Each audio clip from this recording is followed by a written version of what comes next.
All right. Hey, everyone. Welcome back for another deep dive.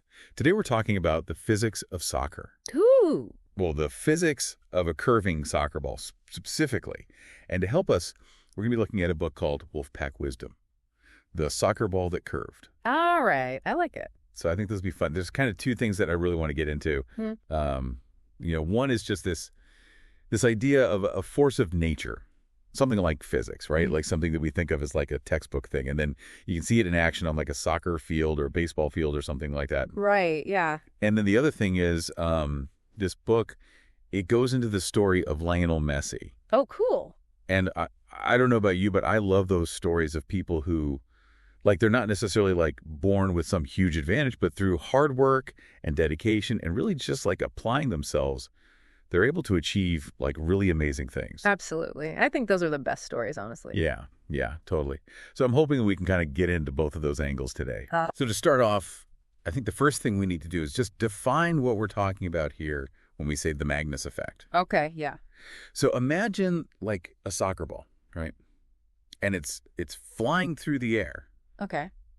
but it's also spinning. So as it's flying through the air, it's spinning. Mm-hmm. And if you were to like draw the lines of the air flowing around that ball, Okay.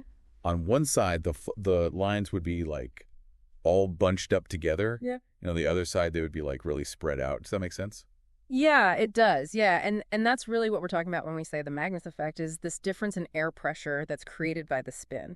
So on the side where the air is all bunched up, the pressure is higher. Yeah. And on the side where it's more spread out, the pressure is lower. And because air likes to move from high pressure to low pressure, that creates this force that pushes the ball in the direction of the spin. Oh, okay. So it's like the ball is almost like swimming through the air or something like that. Yeah, exactly. Like it's using the spin to kind of propel itself in a curved path. That's so cool.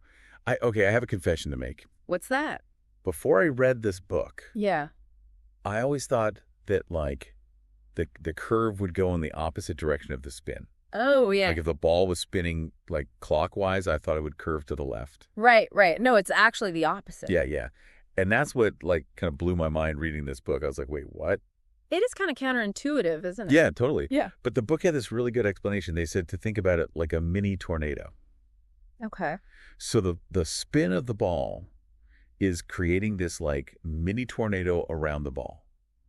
And that tornado is actually pulling the ball along in the direction it's spinning. Yeah, I like that analogy. Yeah, it finally like clicked for me when I read that. I was like, oh, okay, I get it now. Yeah, that makes sense.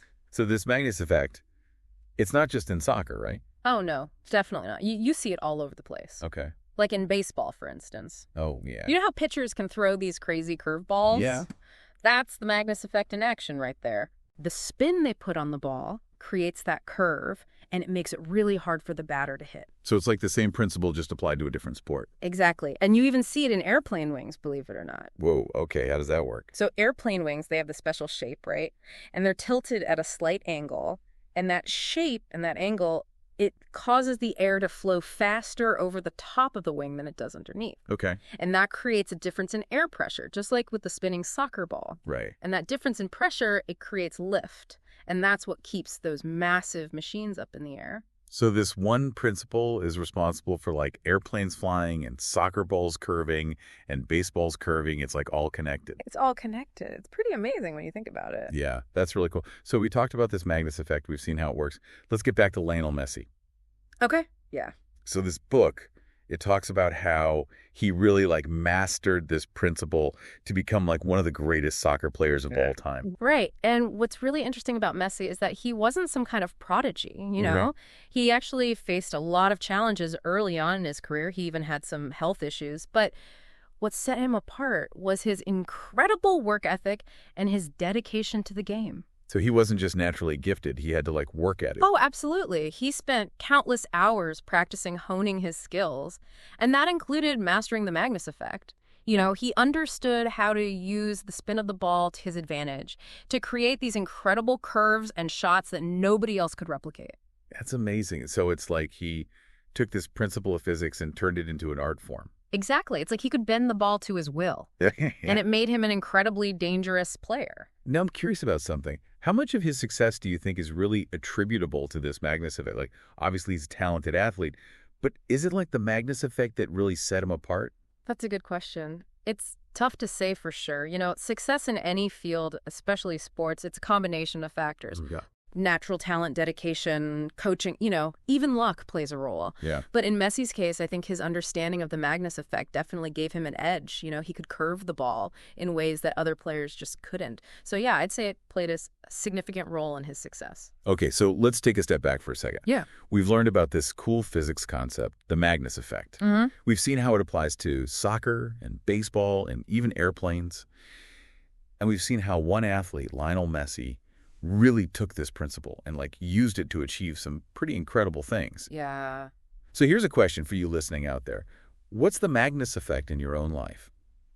What are those underlying principles that if you really mastered them could help you achieve amazing things? Think about it and maybe let us know what you come up with. That's all for this deep dive. We'll see you next time.